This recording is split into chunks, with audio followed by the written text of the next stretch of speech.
We have a lot to get done today. All right. So, the American Revolution. Who's to blame? In your estimation, who's to blame here? Eric. I think both sides kind of blame each other to where they thought of themselves as the innocent ones, and America saw themselves as being taxed and misrepresented, and the British just saw themselves as being taxed unfairly. Yeah. I mean, being taxed is fine. Americans have been taxed since the 1619, 1620. But being taxed unfairly by a parliament that doesn't directly represent them, that's more specific. Yeah.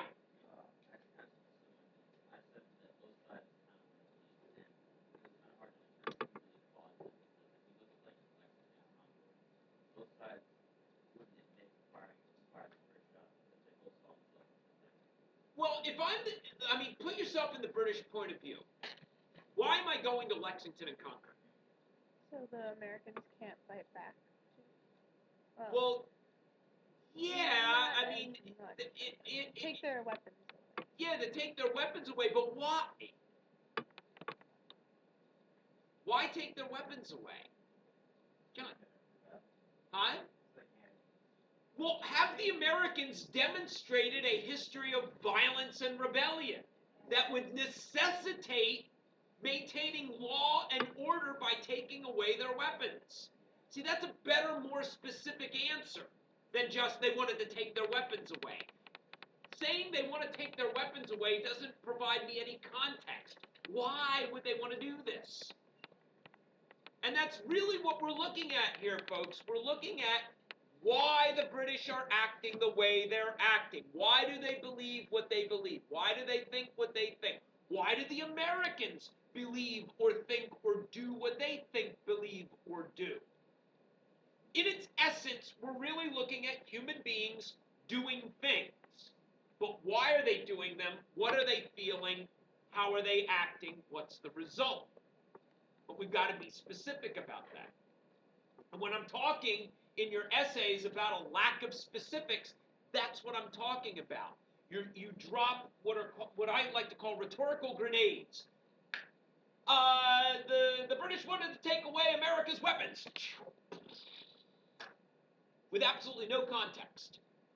Okay, so when we're writing, when we're answering, when we're thinking about these things, we need to do it in a more comprehensive way. Yeah, it's hard. This is real hard. This is really, really hard. Probably harder than anything you've ever done before. But you need to be able to do this to be successful in college. I'm not kidding. I'm not even joking around. This is really hard stuff. And I understand that. Okay. But my job is to get you from here up. Let's look at the glass as half full. Most people's second marking period grade goes up. Most people's the first marking period grade is always your worst grade because you're trying to figure out how this class operates. Second marking period, I don't make any promises, but the second marking period grade usually goes up because you figured it out, or at least are working on figuring it out. All right, so you've got British people, British troops believing that the Americans represent a danger to security based on their past history. You've got Americans who believe what? They're being taxed unfairly. They're being, they're not adequately represented. They believe that the British are infringing on their natural rights, their rights to life, liberty, property. These taxes, these restrictions, the fact that we've got troops quartered in our homes, the fact that they're coming to take away our weapons. All of these in the American mindset represent an oppression of liberty. To the British, They just look at it as maintaining law and order and trying to get British citizens to follow the laws that every other British citizen has to follow. So both sides have a point of view that you can argue. Now, at the beginning of this conflict, this is essentially the American mindset. This is where the Americans are at in their heads. Geography has influenced how they think. The fact that they are far away from England, the fact that England's a small little country with few resources, America's a large country with a lot of resources, there's availability of resources, there is potential for limitless production. So in that regard, America sees itself as economically independent. Why do we need to rely on England? We can rely on ourselves.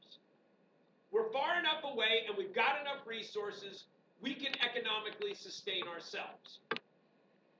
The colonial legislatures demonstrate that the Americans can govern themselves and that Americans can govern themselves more effectively than the British can.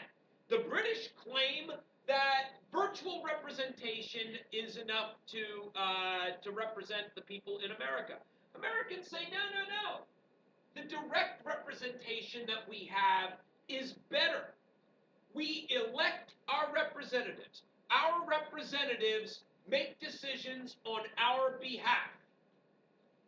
In its simplest form, this is what is called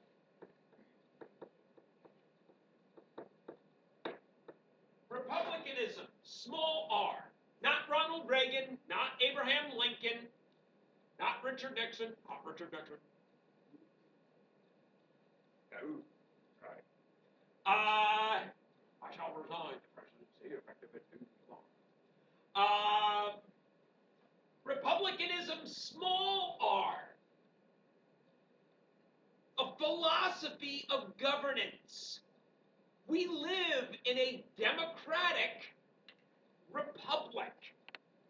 But what does that mean? It means we elect our officials to make decisions on our behalf. And if we don't like what they do, we vote them out.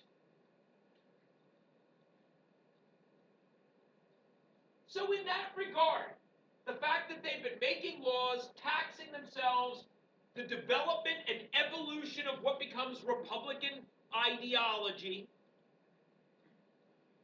spells a kind of political independence. You know, I always ask this question, were the Americans independent before the Declaration of Independence? In their minds, I think they were. I think they were economically independent. I think they were politically independent. I think ideologically they were independent. They wanted to go back to salutary neglect, which was a hands-off approach. Independent. They ignored regulations like the Navigation Acts, so they're ignoring British law because they believe that they can. These Enlightenment ideas about natural rights, limited government protecting and serving the people, and that if the government doesn't abide by people's rights, the people have a right to overthrow that government. That's John Locke, that social contract. I mean, that is an idea that is independent of what's happening in Britain. The British people look at America not paying their taxes and they say, wait a minute, why do those British people not have to pay taxes? And the Americans, I think, see themselves as different, unique, independent.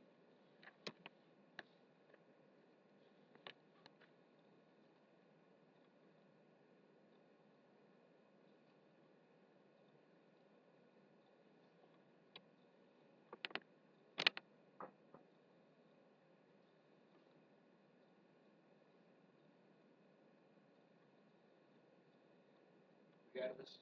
Everybody good? Okay. So it's a lot of words, I understand.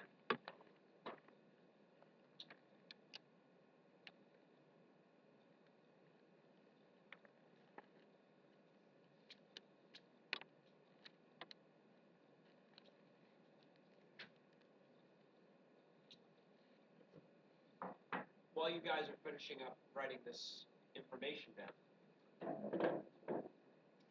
I'll pose this question. Was the American Revolution really a revolution? You have to think about what a revolution is. In its simplest form, what is a revolution? You've been in world history before, you should have experience with revolutions. Go. A sudden significant change. Fine. So what is the sudden significant change that America is trying to accomplish in the American Revolution? The British not being in control. Okay, the overthrow of the government, the overthrow of the king, the overthrow of parliament, the independence itself is the revolutionary aspect. But what is it that they are overthrowing the government to do? What is it that they want to do? To continue what they've been doing. So how is that a revolution? They just want to continue with the status quo. The American Revolution is one of the more awkward revolutions in world history in that it's not really revolutionary. It's an overthrow of government, yes, but it's an overthrow of government to continue doing what it is you were doing before. And it's not a revolution of the masses. Who's leading this revolution? Huh? Well, who's he? He's what? Rich landowner. He's a rich landowner. The wealthy are leading the revolution. The middle class are leading the revolution because they want to keep doing what it was they were doing that made them money. They just believe that the way that the British are going about running things is incorrect. So if you've got Englishmen who believe that things should be run in this way, and then you've got other Englishmen who say, no, no, no, you're wrong, we believe that things should be run in that way, what is that? What? Nope. Nope. When you've got people of the same background, it's a civil war. Isn't the American Revolution a British Civil War? It's English people fighting against English people over how best to move forward.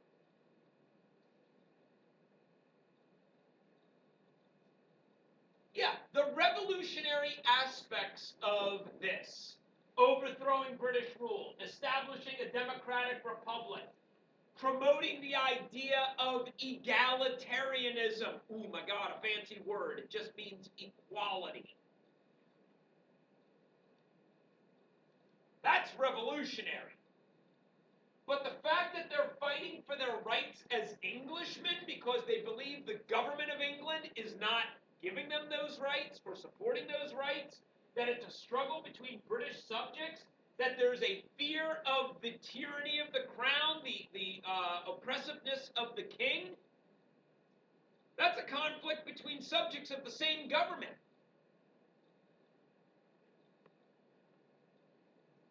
The fact that the colonists were trying to gain support from a group called the Whigs in Parliament. Now, I have to explain what in the world Whigs are.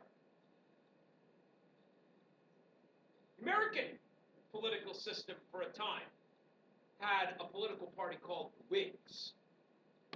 They were around for about 30 years.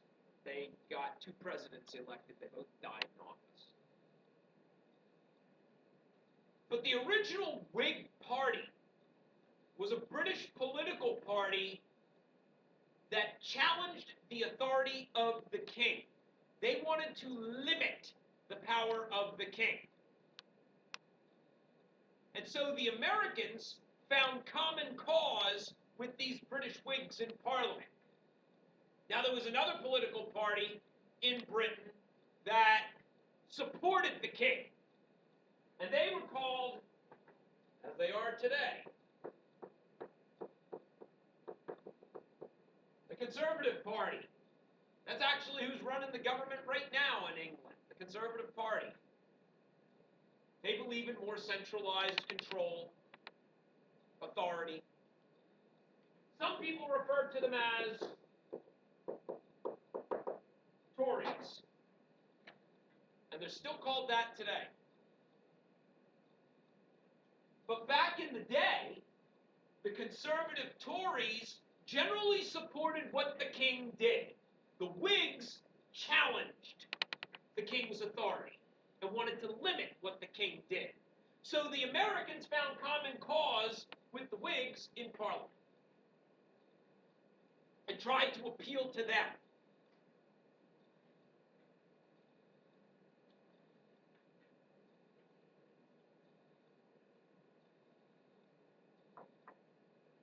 All right. So, Lexington and Concord happens April 1775. The spring and early summer of 1775, you have the battle for Boston. You've got Bunker Hill, you've got Fort Ticonderoga, Ethan Allen and the Green Mountain Boys lugging the cannons over the Berkshire Mountains, surrounding Boston, the British having to, kill 3,000 British soldiers killed trying to take Bunker Hill, which wasn't even Bunker Hill, it was Breeds Hill. And by the time the Second Continental Congress meets in the summer of 1775, the battle for Boston has been fought and lost. The Americans had to vacate Boston. Boston was secured by the British eventually, at great cost. So when the Second Continental Congress meets in the summer of 1775, blood has been shed, property has been destroyed. And it is against that backdrop that the Americans issue the Olive Branch Petition. Olive branch, a symbol of peace. Petition. Please consider this. It is a plea to return to the status quo of salutary neglect and a regret for the loss of British life. The reason it is written is because the people who are in this Second Continental Congress are responsible, or at least they're going to be held responsible for the violence and bloodshed that has taken place. Their lives are on the line. They're literally trying to save their bacon. And when the king declares America to be in a state of rebellion, that's a signal to the Americans running the government in the Second Continental Congress. Oh my God, we're now criminals. What do we do now? Because what's the punishment for traitors? Hanging. Death.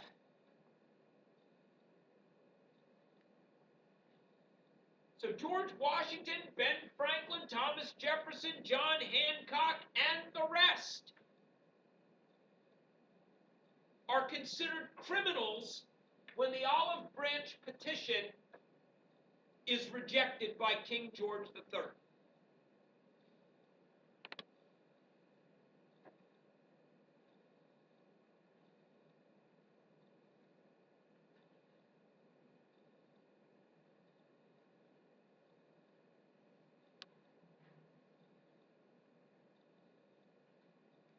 And if you actually take a look at the wording of the Olive Branch Petition, God almighty, are they really scrambling to kiss King George III's butt? I know that's a lot. Just listen. Just listen. To the King's most excellent majesty, at the conclusion of the late war, the most glorious and advantageous that had ever been carried on by British arms, your loyal colonists having contributed to its success, doubted not but that they should be permitted with the rest of the empire to share in the blessings of peace and the emoluments of victory and conquest. Hey, we fought in the war, we helped you win, we thought we were going to get stuff. While these recent and honorable acknowledgments of their merits remained on record in the journals and acts of that august legislature, the Parliament, undefaced by the imputation of even the suspicious of any offense, they were alarmed by a new system of statutes and regulation. Rejection of salutary neglect, Stamp Act, Townsend duties, enforcement of the Navigation Acts, writs of assistance, all that stuff. For the administration of the colonies that filled their minds with the most painful fears and jealousies. You enacted all this crap, and we got scared. Your Majesty's ministers, preserving in their measures and proceeding to open hostilities for enforcing them, have compelled us to arm ourselves in our own defense. You brought soldiers in our midst with guns. We had no choice but to take up guns. And have engaged us in a controversy so peculiarly abhorrent to the affections of your still faithful colonists. We're still loyal, man. Even though we got guns in our hands and you guys have guns in your hands, we're still loyal. We love you, King. We love you. We beg leave to assure your Majesty that notwithstanding the sufferings of your loyal colonists during the course of the present controversy, our breasts retain too a tender regard for the kingdom from which we derive our origin, to request such a reconciliation might in any manner be inconsistent with her dignity and her welfare. Please forgive us. We know we killed like 3,000 of your troops, man, but just forgive us. Please. We're still loyal. We love you, King. We love you. We therefore beseech your Majesty that your royal authority and influence may be graciously interposed to procure us relief from our afflicting fears and jealousies, and to settle peace through every part of your dominions, and that in the meantime measures be taken for preventing the further destruction of the lives of your Majesty's subjects, and that such statutes as more immediately distress any of your Majesty's colonies may be repealed. Get rid of these rules. You want the violence to end? You want peace to be restored? Get rid of the taxes, get rid of the quartering, get rid of the writs of assistance, get rid of the Navigation Acts, get rid of all that stuff. And we'll just go back to the way things used to be. Because it's really your fault for doing this. And the king reads this and says, sorry. You've killed, you've destroyed, you're in a state of rebellion. We're bringing to bear the full force of the British military to you. Now, in the same breath that America is begging forgiveness, this doesn't make any sense. Doesn't make any sense at all. We invaded Canada. At the same time we're issuing the Olive Branch petition, we launched an invasion of Canada to try to get the Canadians on our side. It failed miserably. The Canadians wanted no part of being a part of this American Revolution. Why? Why would the Canadians not want to join with the Americans? Because the British had already beat them before, well, the French and Indian War. Think more along the lines of the Intolerable Acts and the Quebec Act and all of that. Yeah.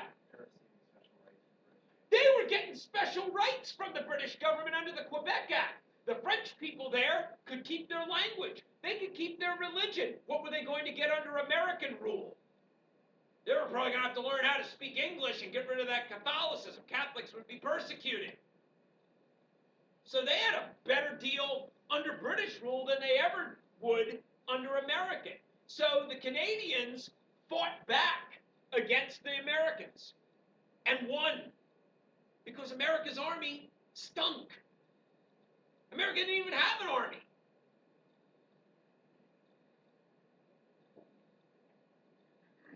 It's around this time that America starts to debate the idea of independence. I'm going to go to objective number 3.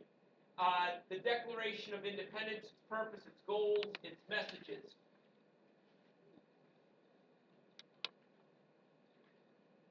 Okay? And I'll get there in just a second, but that's what I'm coming to. The argument for independence. In its simplest form, the Continental Congress are criminals. Independence may be their only way out of that predicament. We're no longer under British jurisdiction. You can't arrest us.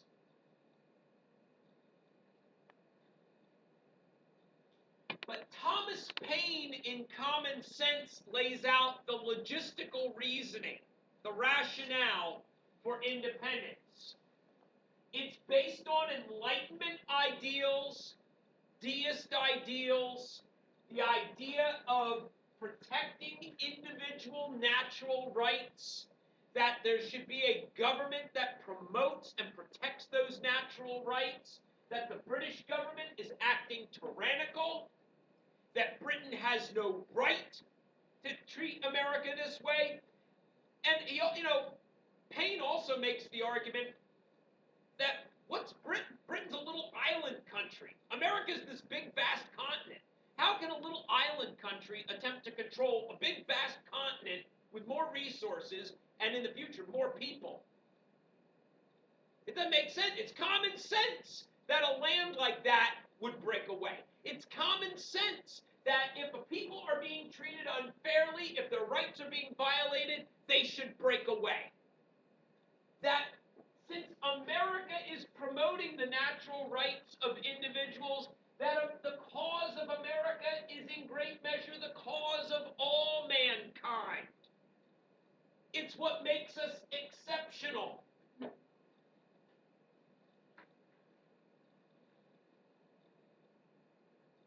And Paine emphasizes Republican ideals, republicanism, small, limited government answerable to the people. A government that stays out of your way. A government that protects and promotes your rights. Elected by the people.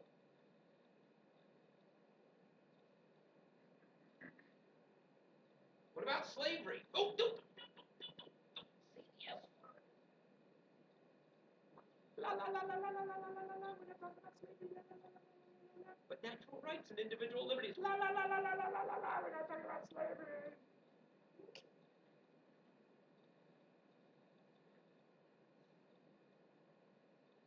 Yes. So the Declaration of Independence was essentially a last resort because they didn't want to separate at first. The Americans, up until the time that they voted on the Declaration of Independence, were hoping that they could resolve this and remain British citizens. The Declaration of Independence is a last resort. The Americans had never expressed a desire to be independent.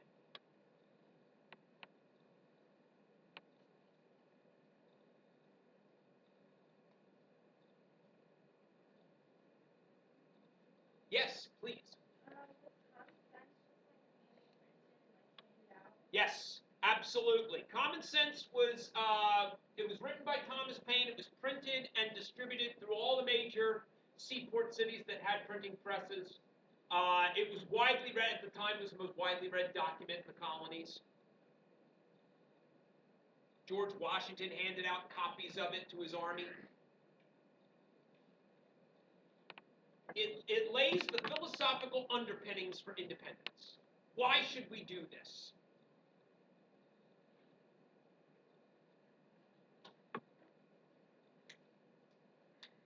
So, after much debate, after much hemming, after much beard stroking and tongue clucking, in the summer of 1776, Richard Henry Lee of Virginia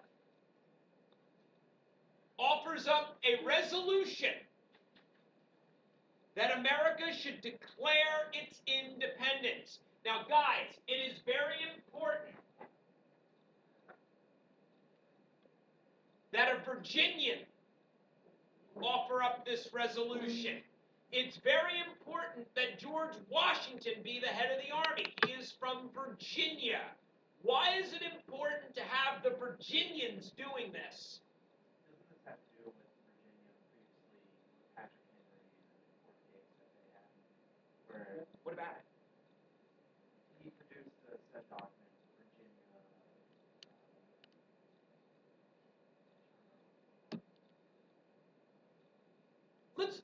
get overly complex here, okay? Virginia is in the South, and most of the revolutionary stuff is happening in New England. By having the Virginians propose independence, by having the Virginians lead the army, It suggests that all the colonies are kind of banding together. yes, it unites the colonies. That's why Washington is chosen to head the army. Not because he's a great general, he's not, but because he's a Virginian. And he's tall. Ben Franklin said he's the tallest man in the room. He's bound to lead something someday. When the average American was 5'7", George Washington was 6'2". He was a giant. Dominated a room.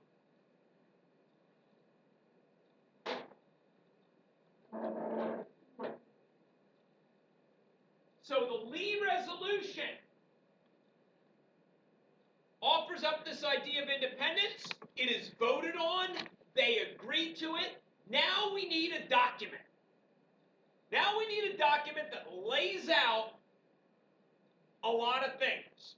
So what are the purposes of the Declaration of Independence? Give me a purpose besides declaring independence. What does it do? They didn't just write the words down for no reason. They wrote the words down for a purpose. Well, what is that whole thing, what we'll call, written by Jefferson, edited by Franklin and Adams? This is the preamble. Okay, this is the first part of the Declaration of Independence. I'll read it to you. You tell me why it's written this way, the purpose.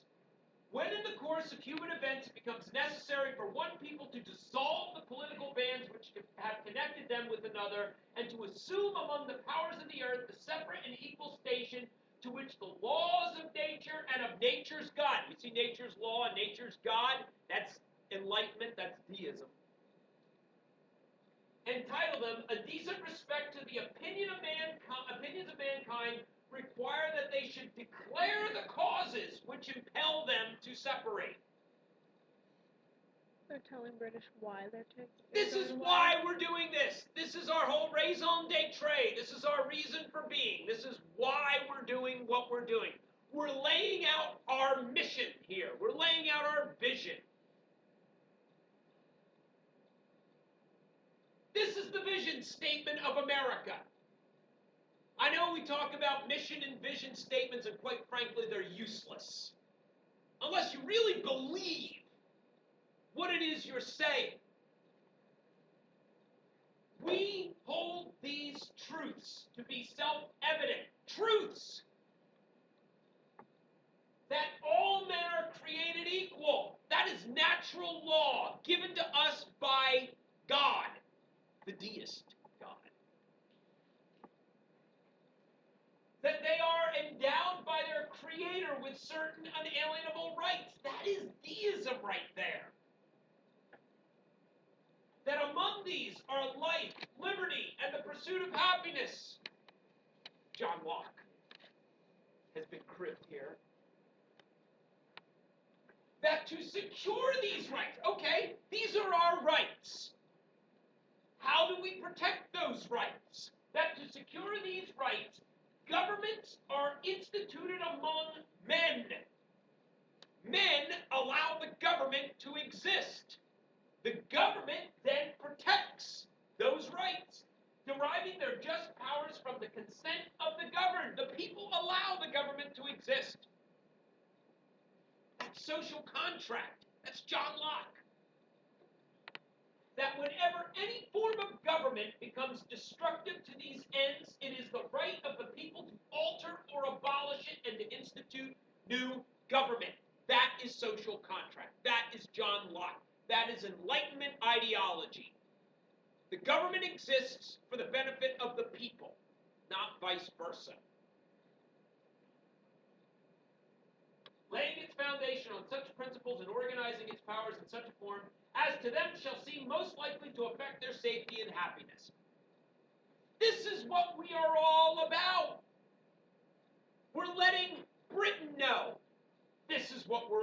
about.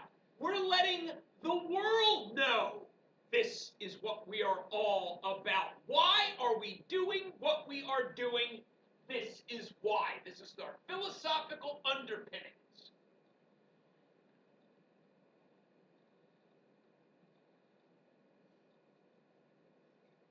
So why print this for Britain? Why is it? Why give this to Britain? So that other countries can see. No, I said why give it to Britain, not other countries. I'll tell you what. I'm going to ask 3 questions. Why give it to Britain? Why publish it for Americans? Why publish it for the rest of the world? So why publish it for Britain?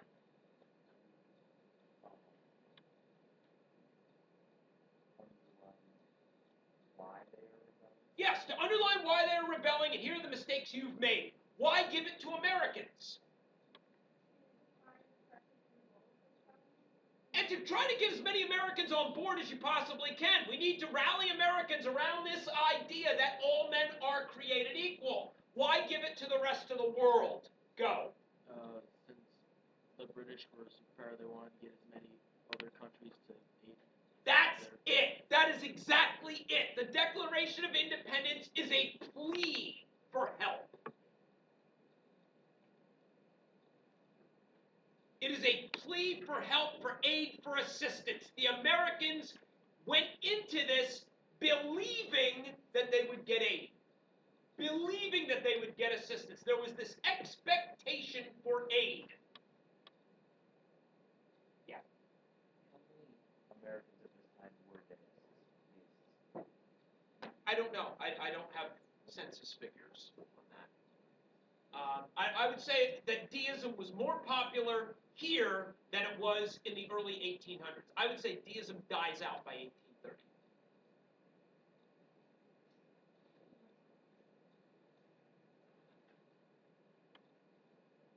If you read the second part of the Declaration of Independence, it's a list. And again, we've written documents like this before, the Declaration of Rights and Grievances. If you go back and take a look at the Declaration of Rights and Grievances, you'll see a whole list of complaints. Parliament has done this, Parliament has done that, Parliament did this wrong, Parliament did that wrong. We get a whole list of grievances here. The King of Great Britain has a history of repeated injuries and usurpations, having a direct object the establishment of absolute tyranny over these states. To prove this, let us submit facts to a candid world. He has refused. He has forbidden. He has called together. He has dissolved. He has refused. He has made. In the Declaration of Rights and Grievances, America is laying the blame at Parliament's doorstep. In this, America is saying, now, it's the king. Why? Why the change in tone? Yes, to divide the Parliament. It's exactly it. It's why they blame the king. Whether the king was to blame or not, and George III was no saint, by the way. But this was done to divide the Parliament, to get British people to sympathize with what Americans were doing, in particular the Whigs in Parliament.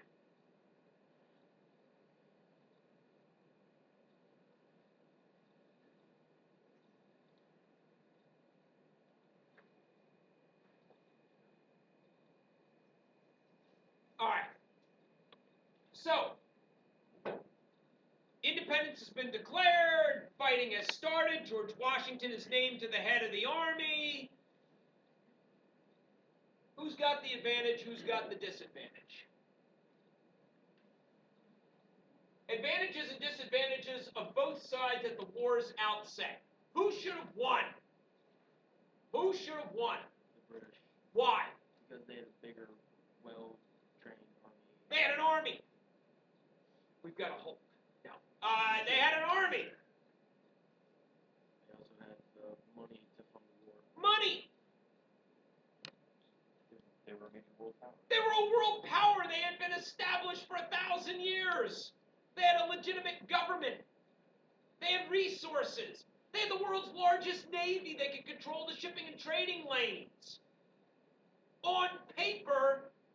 should have won this thing.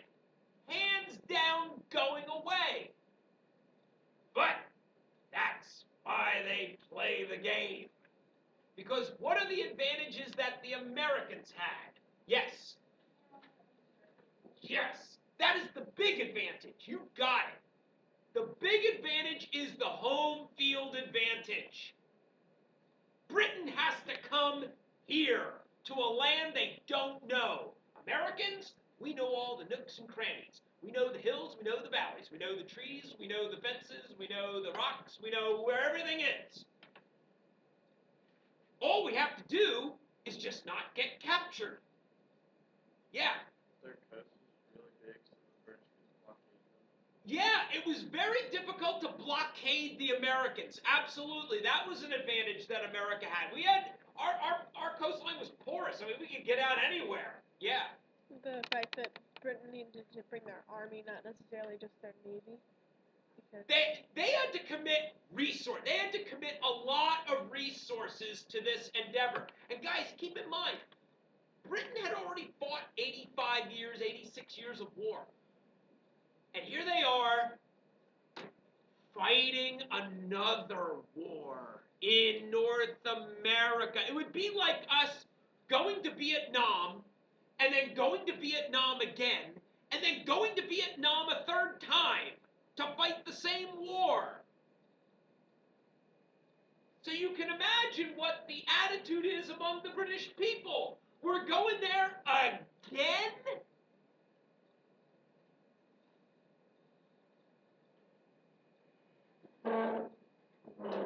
I would say that the advantages that the Americans had were the cause, they knew what they were fighting for, the home field advantage, and the fact that you had very enlightened leadership. Washington, Franklin, Jefferson, all those guys, titans of leadership.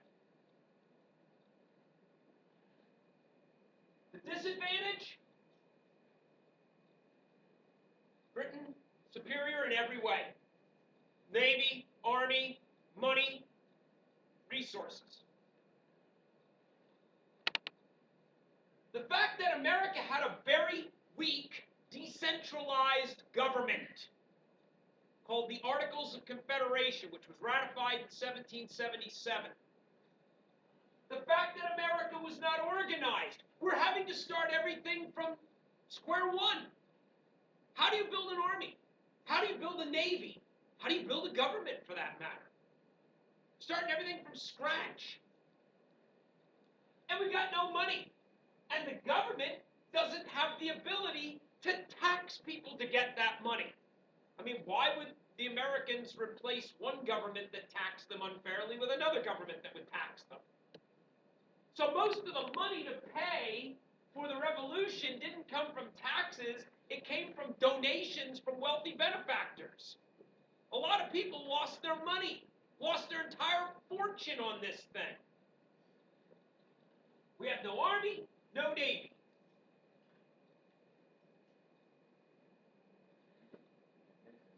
Oh, we had militia, all right.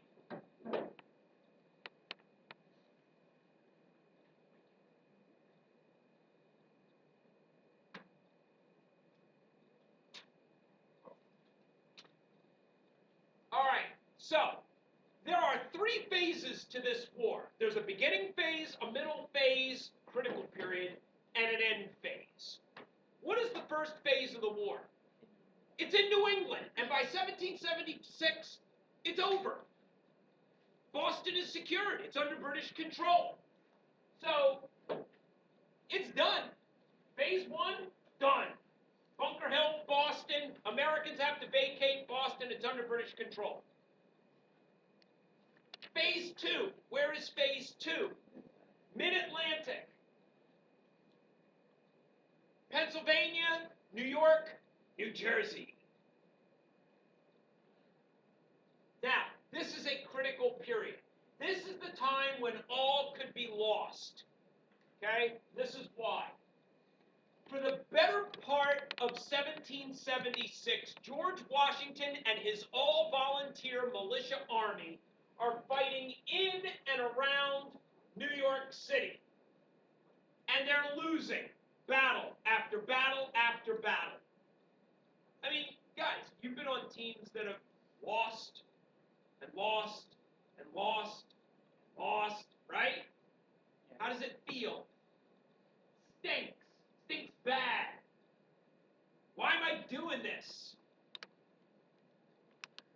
So finally, by the fall, late fall of 1776, New York is unable to be held by Washington and the British capture it. So now the British have control of Boston and New York City, two of our largest cities. And Washington makes his way across New Jersey, crosses the Delaware River, and is waiting on the other side of Trent about 8 miles north of my fraternity house.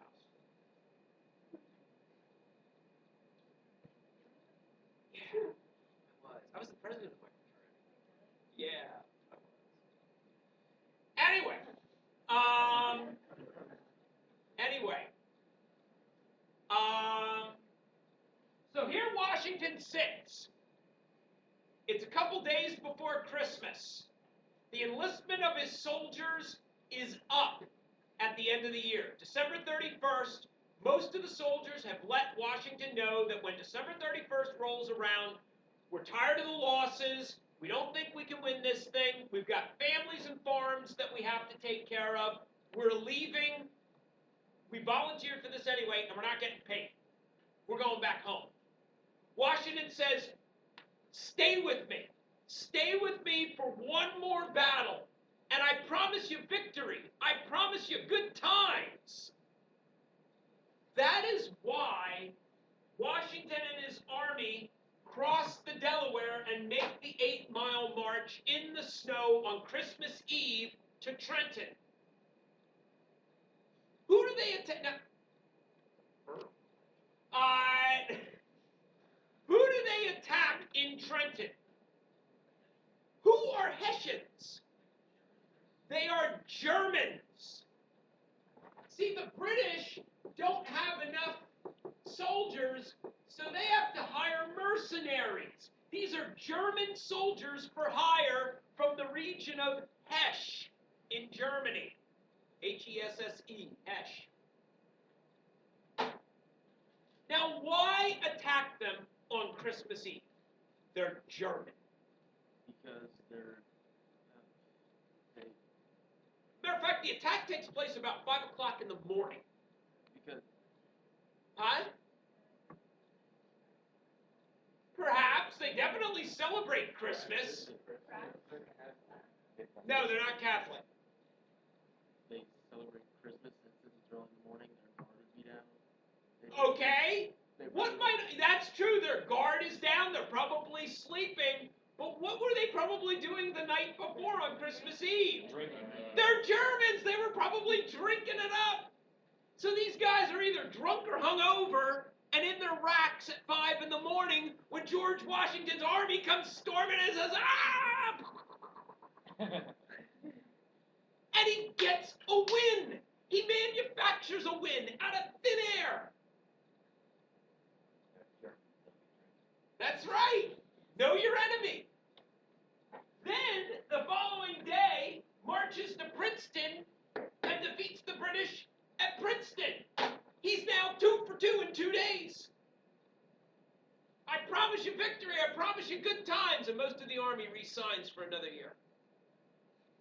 This is where Washington saves the revolution, right here. It's a desperation call. It's a Hail Mary.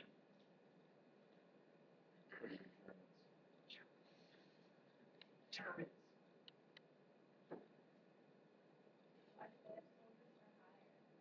Because the British didn't have enough soldiers to be able to fill up all the place. Yeah, again, go back to Thomas Paine. They're a tiny island with a small population. How do they hope to control a large continent like America? They got to hire people. This is also the turning point of the war in this critical period of 1776 to 78, and it takes place in the year 1777. Now, if you look at 1777, it looks very innocuous. You look at 1777, and you're like, well, there was a lot of bad stuff that happened in 1777. But what is the key turning point out of your objectives? What is the key turning point of this war, of this entire war? Battle of Saratoga. The Battle of Saratoga. Why? Go ahead, and this is always a test question, my friends. Because it demoralized the British and it got the French on their side. That's the key. It convinces the French that America needs aid. And that America could win. Now, if you look at Battle of Trenton, there we go, crossing the Delaware, Washington's desperate act convinces the volunteers to remain for another year. And they march right past my fraternity house, which is on the Delaware River, on Route 29, in Trenton. I don't think it's a fraternity house anymore. I think we pretty much ransacked the place. But 1777 is a turning point year. And it doesn't look good. Washington's at winter quarters in Morristown after the Battle of Princeton, because everybody took the winter off. No fighting during the winter. The British launch a massive attack in upstate New York. That's the Battle of Saratoga. In 1777, a weak government under the Articles of Confederation is passed, and now you have a government under which the Americans operate, but it has no power. Doesn't have the power to tax, doesn't have the power to enforce laws. It can suggest things. That's about it. Doesn't have a president, doesn't have a court system, nothing. William Howe leaves his headquarters in New York and launches an invasion of Philadelphia. George Washington tries to defend Philadelphia. The Battle of Brandywine and Germantown fails. Philadelphia, the capital of America, falls to the British. The Congress has to vacate and move to York. And after those losses, Washington takes his beleaguered army to Valley Forge for a very harsh winter. So 1777 doesn't look like a turning point year. But this is the turning point. The Battle of Saratoga. And I'll show you the map for the Battle of Saratoga. Can I do that? I mean, you can always go back and rewatch it. Can they see this on YouTube? Can they see the words up here? I Do you think need to move that closer? I think some of them show up, but like the white background makes it really bright. Okay, it does? What is the name of this, whatever this nuclear are on? Yeah, they're all up on the thing. I always Right here, Southern HS APUSH and then on YouTube. I label the videos by APUSH, the date, and what chapter it is, or like what we did. So this would be Chapter 5, Yeah. Part 1. We'll do Chapter 5, Part 2 next time. Then there'll be a test. No, it's Southern I can't HS hear you, hon. APUSH, What? all capitals. Next time. Yeah. I don't know when the test will, it'll either be Tuesday or Thursday. One of those days.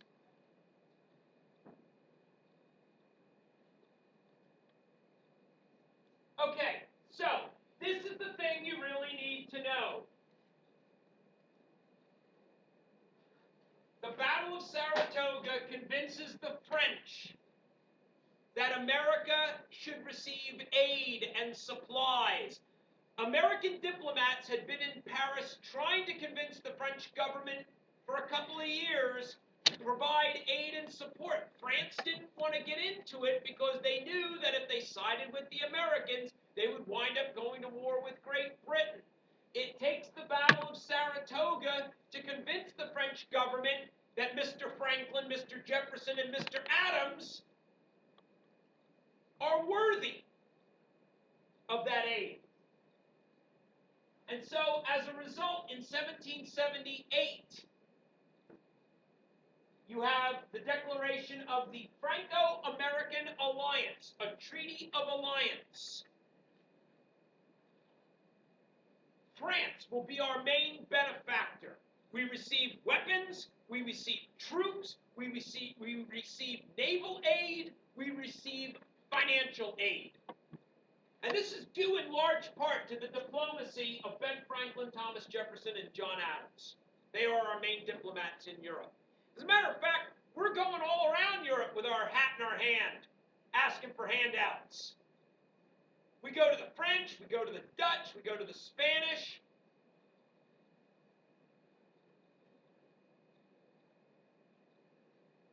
Oh, and by the way, the American hero at the Battle of Saratoga,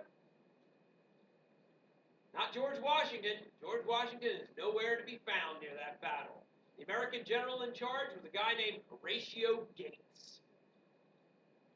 Oh, and the other MVP? The guy who prevented these British troops from linking up with these British troops? Benedict Arnold. Matter of fact, I'd argue Benedict Arnold was a much better general than George Washington. But because he didn't get the kudos, he didn't get the props, probably why he turned traitor.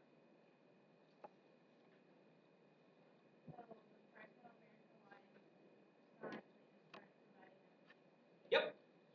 The British plan for those troops to meet up and then fight. Yeah, the British plan was a three-pronged approach. Coming down from the north, Howe was supposed to come up from the south, from New York, and St. Ledger was supposed to come across, and they were all supposed to meet here with the idea of cutting off New England from the rest of the colonies, isolating New England, essentially cutting the head off the snake. But through a series of blunders, Howe didn't get the orders. He wound up going to Philadelphia. And St. Ledger, who was the other British commander, was stopped by Benedict Arnold at the Battle of Oriskany. Did the Americans know that they were doing a three-pronged attack? Yeah. Yeah. Because the British Army was moving very slowly. They had their wives and their families and their luggage and their furniture. And St. Ledger was literally slowed up going across the Mohawk Mountains. They brought their furniture and their families. Because they didn't know how long they were going to be. They wanted their families there. That slowed them down.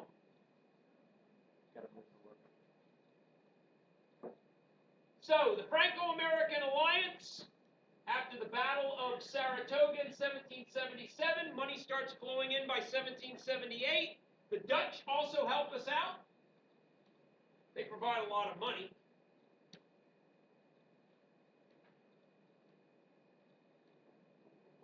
But Boston has been captured, New York has been captured, Philadelphia has been captured. Now, how do we mop up this war? The only other place where fighting can take place, Phase 3, in the South. The South, the battles in the South are what win the war for the Americans. Not because there are any great victories in the South, aside from Yorktown, which we kind of lucked into, but the fact that Americans would fight and they would run. They would fight and they would run. They would fight and they would run. The thing that saved America was that they were able to live to fight another day. They never got captured. And so what you wound up having in the South were these hit-and-run guerrilla tactics. It used to be that, armies would fight traditionally. Your soldiers would line up on the field. The other soldiers would line up on the other side of the field. You would fire a volley. They would fire a volley. And then you'd charge each other on the field and try to stick them with a bayonet. And that was a battle. And that's how wars were fought for hundreds of years. The Americans decide to hide in the swamp, hide in the trees, hide behind the hedges, hide behind the rocks. Hide? That's right. And they would hit and they would run. And, we're talking about generals like Nathaniel Greene. We're talking about Francis Marion, the Swamp Fox from South Carolina. These hit-and-run tactics were effective because they drug the war out, the Americans didn't get captured, and popular support in Britain for the war dropped because this war seemed like it was going on forever and ever and ever.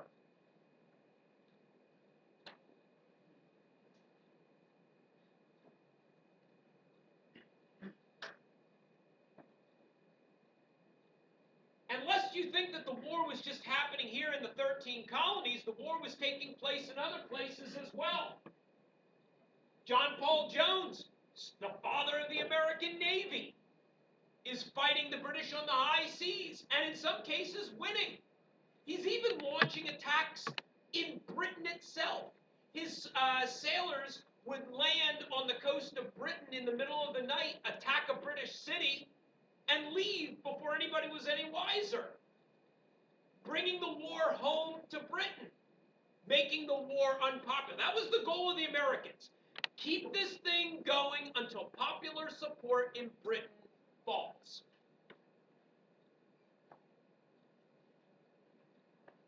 Even out on the frontier, there's fighting going on.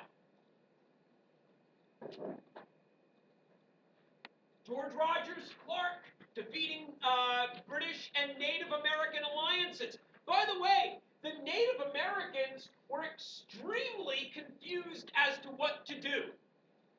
Some Native tribes said they should fight alongside the Americans. Some Native tribes said, no, we should fight alongside the British. Why would Natives want to fight alongside the British? Go.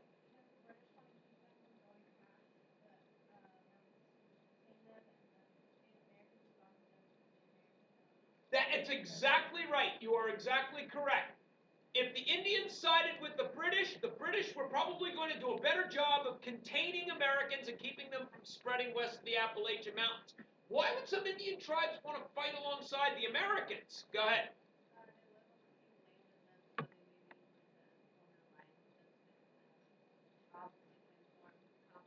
You know, heaven forbid the Americans should win this thing. And the Indians are on the wrong side. What could happen? Yeah, see, there you go. So the problem is Indian loyalties are split.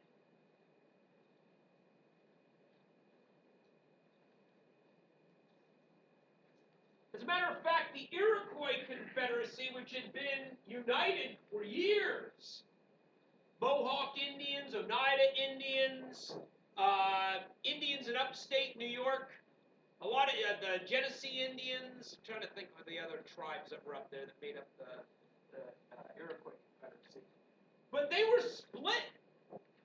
Some wanted to fight alongside the British. Some wanted to play it safe and fight alongside the Americans. Joseph Brant, leader of the Mohawks, fights alongside the British. The Oneida Indians, you know, the guys that are trying to get the name of the Redskins changed. Those guys fought alongside the Americans. So Indians were split. Shawnee Indians in the Ohio Valley fought alongside the British to keep Americans out of the Ohio River Valley. The Cherokee in the South were split.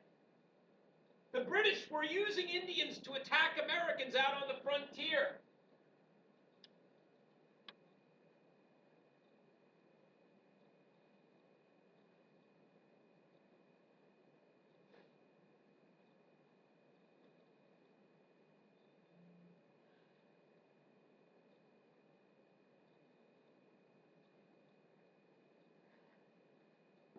The war comes to an end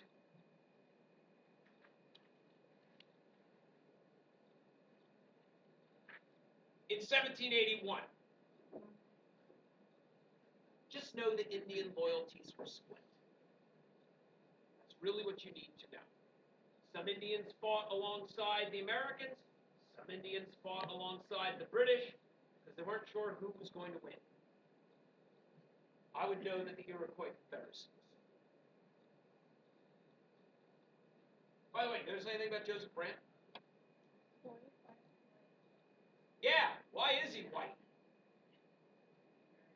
Yeah, absolutely. Absolutely. This shows generations and generations of Indian and white intermarriage. Good morning, Southern. Today is Wednesday, October 9th, 2013, and B-Day. Please stand for your Pledge of Allegiance. I Pledge allegiance to the flag of the United States of America and to the republic for which it stands, one nation, under God, indivisible, with liberty and justice for all. Liberty and justice for all.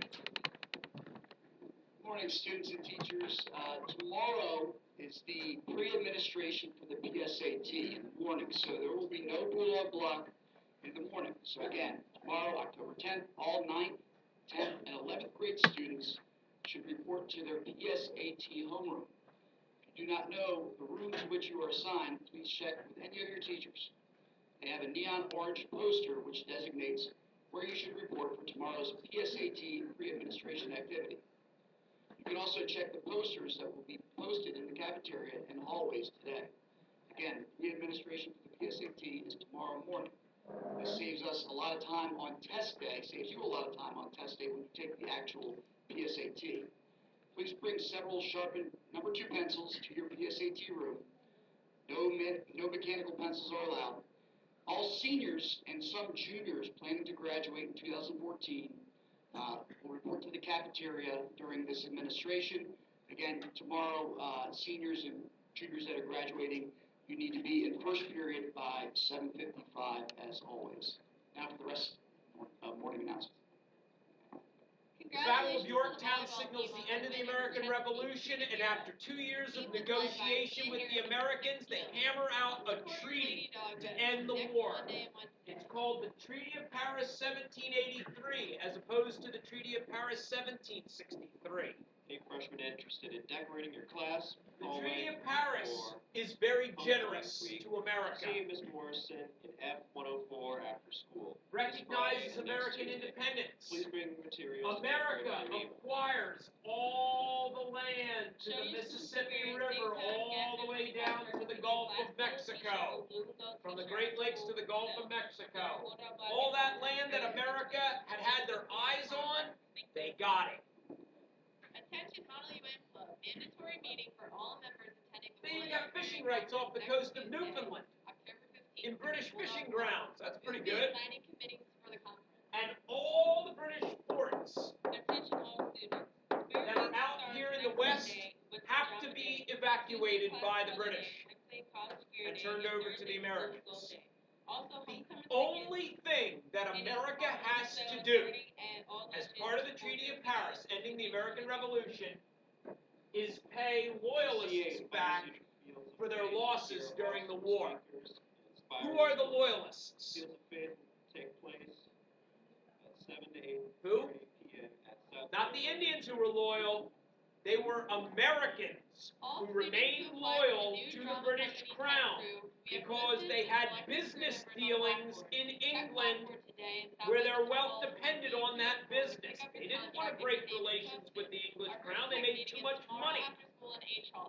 So a lot of merchants were loyalists. A lot of wealthy people were loyalists.